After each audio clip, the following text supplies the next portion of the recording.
Developing right now at noon, the clock is ticking on rescuers trying to find a missing sub in the Atlantic. CBS News' Zinnia Maldonado joins us from the newsroom with more on the search. Zinnia. Well, Mary, the U.S. Coast Guard says the sub operated by Ocean Gate Expeditions lost communication an hour and 45 minutes into its dive with one pilot and 4 passengers on board. Now, today, rescue teams from the U.S., Canada, and France all joining forces to help locate the sub before time runs out.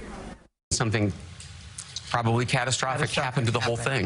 The desperate search continues for a small deep-sea craft that disappeared while taking tourists to the bottom of the Atlantic Ocean to view the Titanic shipwreck. France is now sending a ship with a deep-sea diving vessel to the rescue operation, according to the French Education Ministry, adding that a French national is among the 5 on board. Leading the search, the U.S. Coast Guard in Boston, with help from a Canadian Coast Guard vessel and aircraft.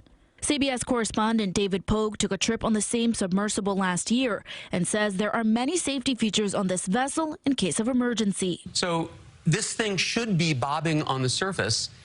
If it isn't, it could only mean 2 things. Either they got snagged on something on the bottom of the sea, which is pretty unlikely. There's nothing there but the Titanic, or there was a breach in the hull and it instantly imploded.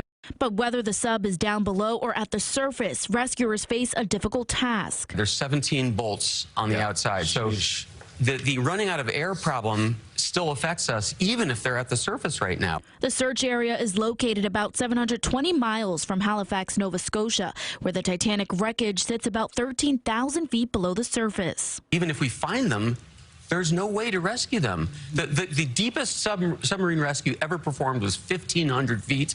That's like this. This is 13,000 feet. Oh, wow. There's no other craft that can get down there in time. The expedition costing $250,000 per person. Among those on board, according to family members, is well-known explorer and British billionaire Hamish Harding, a well-known adventurer. Last year, he flew on Jeff Bezos' Blue Origin rocket ship. Coast Guard officials say the sub, about the size of a minivan, carries enough oxygen for about 4 days. Despite major challenges, rescuers do have one advantage. In this case, they knew exactly the location that they were starting with this submersible, so they have a good datum for where to start. David adds the entire trip usually takes no more than 12 hours. And because it takes place in international waters, those on board sign a waiver stating they understand the vessel has not been inspected or certified by a third party.